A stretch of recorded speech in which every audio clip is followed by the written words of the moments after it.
Season తొలి మ్యాచ్లో భారీ స్కోర్తో బీభత్సం సృష్టించిన మన సన్ రైజర్స్ వరుసగా రెండో మ్యాచ్లో ఓడిపోవడంతో డీలా పడుతుంది. వైజాగ్లో తిరిగి పుంజుకుంటుంది అని ఆశలు పెట్టుకున్న ఫ్యాన్స్కు నిరాశ ఎదురైంది. బ్యాటింగ్ బౌలింగ్ వైఫల్యంతో 7 వికెట్ల తేడాతో ఢిల్లీ క్యాపిటల్స్ చేతిలో ఘోర ఓటమినైతే ఎదుర్కొంది. వరుసగా రెండో మ్యాచ్లో టాప్ ఆర్డర్ విఫలం కాగా సన్ రైజర్స్ నయా సంచలనమైన అనికేత్ వర్మ తుఫాన్ ఇన్నింగ్స్తో దుమ్ము లేపాడు. ఇక ఈ మ్యాచ్లో 41 బాల్స్ ఆడిన అనికేత్ వర్మ 5 4లు 6 సిక్సర్లతో 74 పరుగులతో ఆకట్టుకోగా క్లాసిన్ 19 బాల్స్లో 2 4లు 2 సిక్సర్లతో 32 పరుగులు చేయడంతో సన్ రైజర్స్ 163 పరుగులు అయితే చేసింది. 18.4 ఓవర్లో ఆల్అౌట్ అయితే అయింది అనమాట. సో మిగిలిన బ్యాట్స్మెన్స్ సహకారం లేకపోవడంతో సన్ రైజర్స్ జట్టు భారీ స్కోర్ అయితే చేయలేకపోయింది.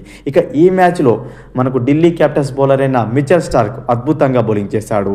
సో అభిషేక్ శర్మ హెడ్, అదేవిధంగా ఇషాన్ కిషన్లను మనకు అద్భుతంగా అవుట్ చేసిన అతను ఆ తర్వాత లోయర్ ఆర్డర్లో ముల్డర్, హర్షల్ పటేల్ను కూడా వెనక్కి పంపడంతో 5 వికెట్లతో సత్తా చాటి మ్యాన్ ఆఫ్ ద మ్యాచ్ అవార్డును అయితే సొంతం చేసుకున్నాడు. ఇక చేజింగ్లో ఢిల్లీ క్యాపిటల్స్ ఎక్కడ కూడా తడబడకుండా ఆడింది. ఓపెనర్స్ మెగ్గుర్తో పాటు ఫాఫ్ డూ ప్లిసిస్ తుఫాన్ ఇన్నింగ్స్ అయితే ఆడారు. మెరుపు వేగంగా రన్స్ అయితే చేశారు. ఫస్ట్ వికెట్కు 81 రన్స్ అయితే పార్ట్నర్షిప్ నమోదు చేశారు. ఇక మనకు మెగ్గుర్కు 32 బాల్స్లో 38 రన్స్ చేస్తే డూప్లిసిస్ కేవలం 27 బాల్స్లోనే 3 4s 3 సిక్సర్స్తో 50 రన్స్ చేశాడు. ఆ తర్వాత అభిషేక్ పొరెల్ 18 బాల్స్లో 34 రన్స్ చేసి మనకు విజయ తీరాలకైతే చేశాడు.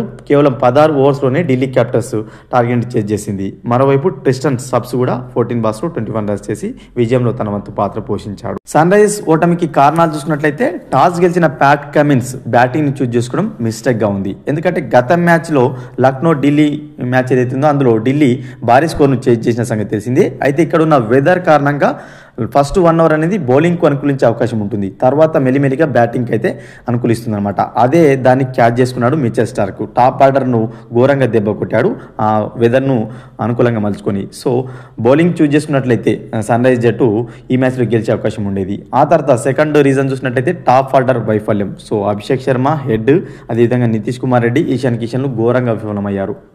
వారు రాణించినట్లయితే భారీ స్కోర్ చేసేయడానికి అవకాశం ఉండేది. సో వరుసగా వికెట్లు పడడంతో ఆ తర్వాత భారీ స్కోర్ చేయడానికి అవకాశం లేకుండా పోయింది. అనికేత్ వర్మ అంతా పూర్తిగా రాణించడంతో ఈ స్కోర్ అయితే చేయగలిగింది. తర్వాత అభినవ్ మనోహర్ అయితే ఏం మేరకు కూడా రాణించలేకపోతున్నాడు. నెక్స్ట్ అదేవిధంగా బౌలింగ్ వైఫల్యం స్పష్టంగా కనిపిస్తుంది. ఎంతో అనుభవం ఉన్న ప్యాట్ కమిన్స్, మొహమ్మద్ షమి, అదేవిధంగా హర్షల్ పటేల్ 0 వికెట్స్, ఒక్క వికెట్ కూడా తీయలేకపోయారు. ఈ మ్యాచ్లో తొలి మ్యాచ్ ఆడిన జిషన్ హన్సారీ సూపర్గా బౌలింగ్ చేశాడు. 3 వికెట్స్తో సత్తా చాటాడు. ఢిల్లీలో 3 వికెట్లు అతనికే పడ్డాయి. సో అతనికి ఇంకొంచెం సపోర్ట్ ఉండుంటే ఎంతో కొంత మన సన్ రైజర్స్ గెలిచడానికి అవకాశం ఉండేది. మొత్తంగా వరుసగా 2వ మ్యాచ్లో ఓడిన సన్ రైజ్ జట్టు మరి 4వ మ్యాచ్లో పుంజుకుంటుందో లేదో కామెంట్ బాక్స్లో కామెంట్ చేయండి. ఇంకొక ఇంట్రెస్టింగ్ వీడియోతో మీ ముందుంటాను ఫ్రెండ్స్.